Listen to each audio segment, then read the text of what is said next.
ஒரு மனிதருக்கு அதிகமான பாக்கியத்தை அல்லாஹ் கொடுத்திருக்கிறான் என்று பொறாமப்படுறதா இருந்தா அது சுலைமான் நபி மேல தான் பொறாமப்படணும். உலகத்திலேயே அவருக்கு கொடுத்த ஒரு பாக்கியம் யாருக்கும் இல்லை. எந்த நபிக்கும் கொடுக்கல, எந்த ஒரு செல்வந்தருக்கும் ஒரு மன்னருக்கும் அல்லாஹ் கொடுக்கவே இல்லை. அவருக்கு என்னென்னலாம் கொடுத்தான்? காசு பணத்தை விட்டு தள்ளுங்க, மன்னராக இருந்த அதிகாரத்தை விட்டு தள்ளுங்க, மனிதர்கள் வசப்படுத்த முடியாத விஷயங்கள் எல்லாம் கூட அவருக்கு வசப்படுத்தி எல்லாம் கொடுத்துருந்தான். காற்றை கூட எல்லாம் நினைஞ்சிருந்தான் வசப்படுத்தி கொடுத்துருந்தான். அவருக்காக வேண்டி காற்று இப்போ வேண்டி இருக்கிறது, பருவமழை பெய்யலைங்கிறோம், இங்கிட்டு பார்க்க வீசுன்னு சொன்னால் கேட்க சொல்லியிருக்கான் அல்ல அவருக்கு. அப்படின்னா அவர் நினைச்ச நேரத்துக்கு மழை பெய்யுமா இல்லையா? காற்று அவர் கையில் இருந்தா காற்று தானே மழையை கொண்டு வருது. பருவ காற்று அடிச்சுன்னு வைங்க, அப்போ நமக்கு சின்ன சின்ன மழை பெய்ய ஆரம்பிச்சிடும். இதெல்லாம் சின்ன பாக்கியமா? இந்த மாதிரி யாருக்காக அல்ல கொடுத்துருக்கானா?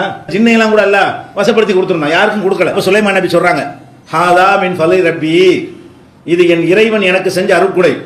எதற்கு தந்திருக்கான் தெரியுமா?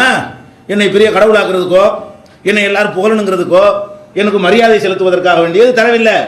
எதுக்கு அல்லாஹ் தந்திருக்கான்னு கேட்டா, லி எபுலுவனி அஷ்குரு அம் அக்ஃபுரு, நான் நன்றி செலுத்துகிறேனா திமிரா இருக்கிறேன்னு பார்க்கறதுக்கு. எப்படி சொல்றாரு சுலைமான் நபி?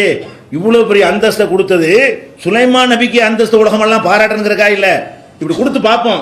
இது கூட அவர் அசைக்காம அதே மாதிரி எப்பவும் போல அவர் இருக்கிறார். இவ்வளவு அதிகாரம் இருந்து கூட அவர் அல்லாஹ் மறக்கல, நான் அடிமைங்கிறத மறக்கல, மக்களை மறக்கல, யாருக்கும் அநீதி செய்யல.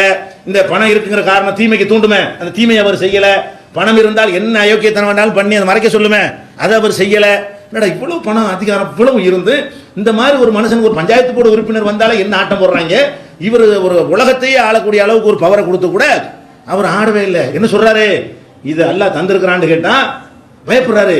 சோதிக்கலாம், பயங்கரமான கேள்வித்தாள் பெருசா இருக்கு, கடுமையான கேள்வித்தாள் இருக்கு. அவர் என்ன செய்யறாரு?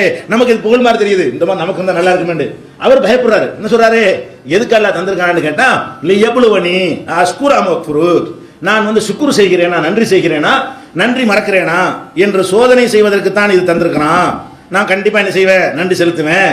ஓமன் சக்கர பயான் பண்றாரு. இவ்வளவு ஸ்டெடியா இருந்திருக்காரு பாருங்க. இவ்வளவு வந்த பிறகு நான் இதுக்கு தான் தந்திருக்கான்னு மட்டும் சொல்லல, எல்லாருக்கும் அறிவுரையும் சொல்றாரு. ஒமன் சக்கர இன்னமா எஸ்குருலி நப்சிகி, எவன் நன்றி செலுத்துறானோ அது அவனுக்கு தான் நல்லது, இது அல்லாஹ்வுக்கு ஒன்றும் கிடையாது.